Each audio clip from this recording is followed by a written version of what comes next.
Look, I know this is late, but honestly, whatever. I'm also going to say I'm a DC fanboy. I don't care. That's what I am. Although I don't know if that's the best term for me because I know fanboy has a negative connotation and, it sort of means that you're probably toxic. So I'll just say that I'm a hardcore DC fan. I think DC has better films, better comics, better superheroes, characters, stories, pretty much everything. Marvel does have some good stuff, though. Don't get me wrong, movies, comics, and other characters. I just think DC has more of that. But that being said, the Marvel Cinematic Universe, as much as I could care less about it, it is more successful than the DC Universe, the Cinematic DC Universe, or the DCEU, as they called it, at least right now. And when I say the MCU, I mean the Disney, Kevin Feige-led MCU, the universe that mostly takes place in the theaters. The other Marvel projects from other studios, from 20th Century Fox, and even Sony's Marvel films, I enjoy quite a bit. But as much as the MCU is the most successful movie franchise in the history of the world, it's clear that the MCU is at its lowest, and it started after Endgame, I would say. I mean, the MCU has had flop after flop, Ant-Man Quantumania, whatever it's called, The Marvels, She-Hulk, Captain America Brave New World. It's all been bad. But Thunderbolts. That's right, this was hailed by many as the return to greatness for Marvel, the movie that was supposed to rectify this downward trend for Marvel. So the question is, did it do that? Not quite. I mean, review-wise, it was overall positive, but it's not like this Oscar-worthy masterpiece. I remember the marketing for this movie. They were trying to market it like it was an indie film or something, like it was Marvel meets A24, which, no, that's not the case. This is very much a big-budget movie. Money-wise, I don't think it's even broken even yet, and I don't think this movie has any steam. I'd say if it wasn't for the more positive reviews, it would be a floppity flop. But even so, me being an MCU hater, you're probably asking, why did I watch this movie? And secondly, why did it compel me to make this video? Well, number one, some of the reviews I checked out before I watched the movie said that while the movie still has your, typical generic and lame MCU humor and tone at times, it overall was kind of a new type of movie for the MCU, in the sense that it deals with mental health, and some of the jokes can be a little more out there, some of the material as well, and the tone, and that it's shot rather well, and it's not your, overall typical MCU comic book movie. So, I heard that and was like, whatever. I decided to give it a shot. And lo and behold, I enjoyed the movie. Can you believe it? Now, this does not mean that the movie is perfect. It's far from it. Well, far from it. But let me just get the worst part of the movie out of the way. And just letting you know, there will be spoilers. I think that's rather obvious, especially at this point. Go watch the movie, then come back and watch this video if you have not seen the movie.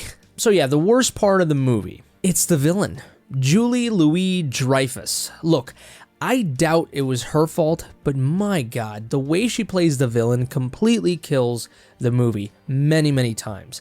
I mean, it's like she's playing a villain for a movie with the tone of Batman and Robin. It just does not fit. She's too cringe. It's like a soap opera at best. And there are better soap opera dialogue and acting, I'll say that. I mean, it was terrible. And her assistant, too, in the movie or whatever, only made it worse. Other than that, there were a few moments here and there where I saw the MCU-ness in the dialogue, all the time with the villain, of course, but, here and there in other parts of the movie. And, if you're a little confused with what I'm talking about, you're probably not, but, it's the thing where two characters are talking and it's never taken fully seriously.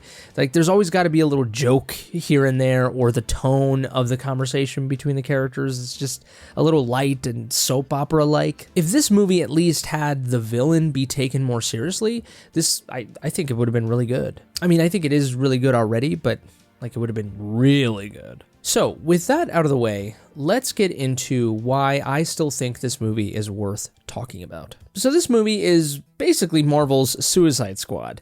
Our characters are damaged, right?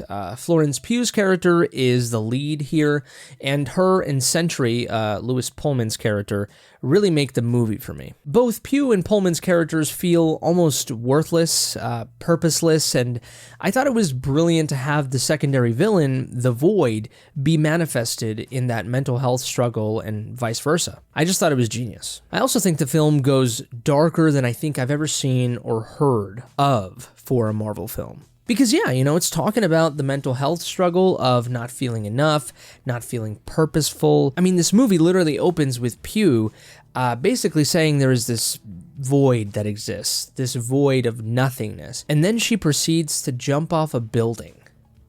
Yeah.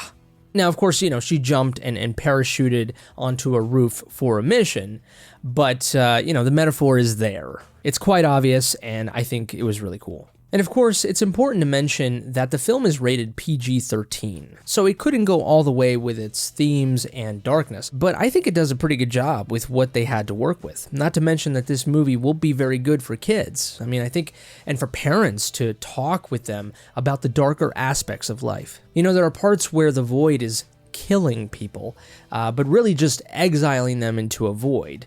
And there's a moment where the movie focuses on this one little girl. She's like 4 or 5 years old. And then all of a sudden, we're focused on her, and then it just, boom, she just disappears. Like the void just snaps her out of existence. And I was like, wow, they really went there. I mean, it's not the most courageous thing in the world, but, I can't lie, it hit me kind of in the feels. And I thought it was pretty ballsy still, especially for a PG-13 movie. So kudos to Marvel and the team behind this movie for that. But yeah, I think the Void being the main physical threat was really interesting for a team that has no chance against him. So of course, they beat him emotionally, mentally. That's how they do it. And the whole sequence that led up to that, I thought was incredibly beautiful and powerful. As you remember, Florence Pugh's character trying to save Lewis Pullman's character, Sentry, from destroying himself. Well, Sentry / the Void.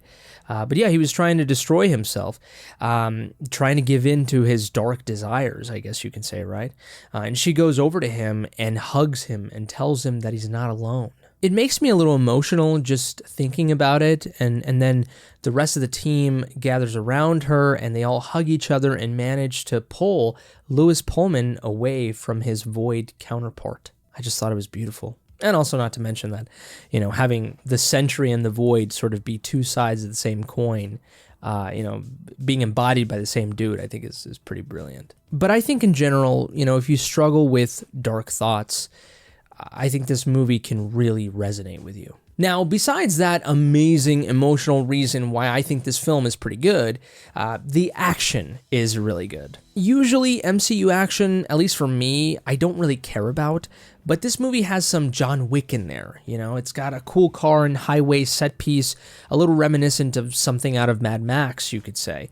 It's got great superhero action, of course, in general. The scene where Sentry fights the team and they all get their ass kicked, I thought was amazing. And the big thing for me, besides the fight choreography, was the CGI. When it did appear, at least in that Sentry sequence that I was talking about, it felt like it was all one shot and there were no cuts. Like, you couldn't really tell as easily when it was Pullman's character in the frame and then when it was like CG Pullman.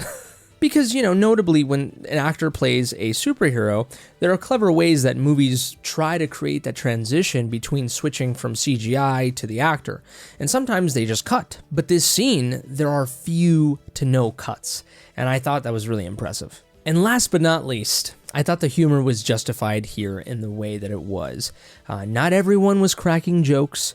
There were the class clowns in the movie, and it made sense, and they were funny most of the time, which is usually not the case for me in these Marvel films. Also, I remember, when I first heard of the movie and saw the title, Thunderbolts, and I just thought it was the dumbest name for a superhero group ever, especially for a Suicide Squad type team, But I will say that once you learn where the name comes from, the movie basically tells you, I think it's rather wholesome. So there we have it, everyone.